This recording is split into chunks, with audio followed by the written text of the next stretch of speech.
ማን ነው ደግሞ በጧቱ የመጣብን? ጭራሽ አትክልት አስቤዛ ይዞን የመጣው። በቃ ጊዜያችን ሊያባክንብን ነው የሽማግሌ። በቃ እንደዚህ አድርጊ፣ ሷራን አንቺ አስተናግጂው ባያት። እሺ ጥሩ። ሷራ ደንበኛ መጥቷል፣ እስቲ አስተናግጂው። እሺ ጥሩ። አቤት አለቃዬ፣ ምን ልታዘዙት? ልጄ እስቲ ለውድ ባለቤቴ እጅግ በጣም ጥሩ ወርቅ አሳይ። በየትኛው ካራት? የትኛውም ካራት ይሁን ብቻ እኔ የምወደው መሆን አለበት። እሺ ጥሩ።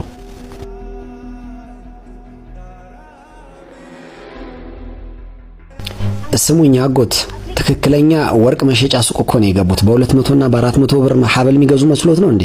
እጅግ በጣም ውድ ወርቅ ቤት ነው። እሺ እዚህ የሚገዛው ሁሉ በመቶ ሺዎች ነው። አውቃለሁ የኔ ልጅ፣ ውድ ወርቅ ቤት ስለሆነም እኮ ብዬ ነው መርጬ እዚህ የመጣሁት። እስቲ መልከቱ፣ አትክልትና አስቤዛ ገዛለሁ ብለው የተሳሳተ ሱቅ ሳይገቡ አልቀረም።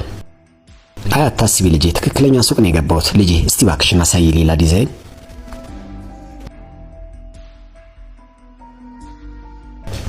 ይሄን ይመልከቱ አለቃዬ።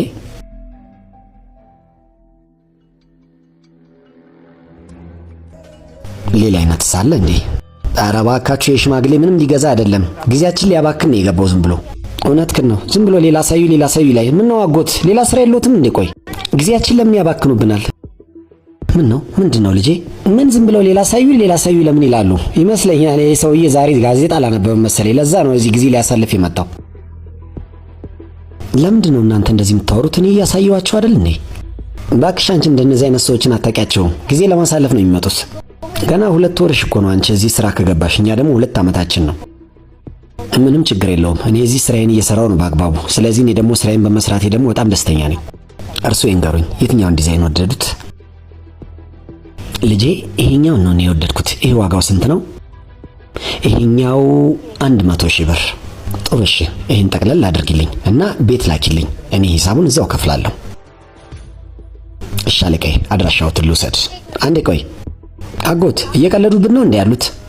ሷራ ደግሞ አንቺ ምንም ሂሳብ ሊከፍሉሽ እኮ አይደለም። እኔ ሰውዬ የተሳሳተ አድራሻ ያጽፍሽና ከዛ በኋላ አታገኛቸውም። እኔ እንኳን ይመስለኛል እንደውም መጀመሪያ ቼክ እናደርጋቸው፣ እንፈትሻቸው። እሳቸው የሆነ ነገር ሳይደብቁ አይቀሩም። እውነትሽን ነው፣ ቼክ ማድረግ አለብን እሳቸው።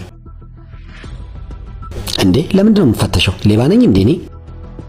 እሱንማ አሁን እናጣራለን። እንዴ ምን እያደረጋችሁ ነው እናንተ ሁለታችሁ? ሳገር ፈትሻቸው። አንተ ይምጣ ወደዚህ፣ መፈተሽ አለበት። ምንድነው የምታደርጉት እናንተ? አለቃዬ፣ እኒ ሰውዬ የሆነ ነገር ሰርቀው ሊወስዱብን ብለው ነው። ምን ሰረቁ እሳቸው? አለቃዬ፣ ምን እንደሰረቁን እኮ ለማጣራት እኮ ነው አሁን ቼክ ላደርጋቸው የነበረው። ከኛ ንብረት ውስጥ የጎደለ ወይም የጠፋ ነገር አለ እንዴ? አይ ጌታዬ፣ ምንም የጠፋ ነገር የለም። ታዲያ እንዴት እሳቸው ሰርቀዋል ብላችሁ ልትሉ ቻላችሁ? የእሳቸውን ሁኔታ አይተን ነዋ። በትክክል የሆነ ነገር የሰረቁ ነው የሚመስሉት። ማን እንደሆኑ ግን አውቃቸዋል? ማን ናቸው አለቃዬ? አጎቴ ናቸው። እሺ ይቅርታ አለቃዬ፣ እኔ አላቅም ነበር የእርሱ አጎት መሆናቸው። ዛሬ የጋብቻቸው ክብረ በዓል ነው እና ለባለቤታቸው ስጦታ ፈልገው የፈለጉትን መርጠው ይውሰዱ፣ ሂሳቡን በኋላ ይከፍላሉ ብዬ ያልኳቸው እኔ።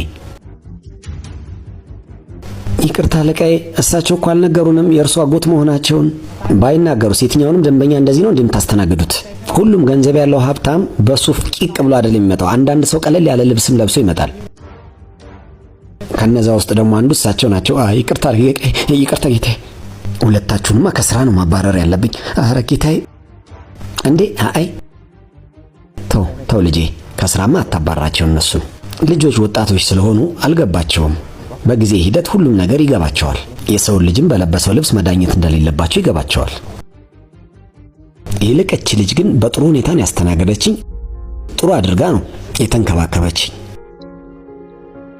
ሷራ እዚህ ከጀመረች እጅግ በጣም ጥቂት ጊዜ ነው። ቢሆንም ግን ከሌሎች የበለጠ ሁኔታ ያንቺን አድናቆት ነው የሰማሁት። ስለዚህ ከዛሬ በኋላ የዚህ ወርቅ ቤት ዋና ማናጀር አንቺ ነሽ። እናንተ ሁለታችሁ ደግሞ ከሷ ስር ሁናችሁ ነው የምታገለግሉት። አመሰግናለሁ አለቃዬ፣ በጣም ነው የማመሰግነው። እና ደግሞ እናንተን ሁለታችሁን አንድ ነገር ልንገራችሁ። እዚህ ማንኛውም ደንበኛ ይምጣ፣ ምንም ለብሶ ይምጣ፣ የፈጣሪ እንግዳ አድርጋችሁ ተንከባከቡ። አይታወቅማ ማን መቼ እንዴት አድርጎ እናንተን ህይወት እንደሚቀይረው፣ ልክ የዚህች ልጅ ህይወት እንደቀየረው ማለት ነው። እሺ ጌታዬ፣ ይቅርታ ያደርጉልን። ወደፊት እንጠነቀቃለን። ይቅርታ አለቃዬ። አጎቴ ይምጡ፣ ልሸኞት እኔ። የሰው ልጅ ባለባበሱ ሳይሆን በማንነቱ በሰብአዊነቱ የሚገባውን ክብር እንስጠው።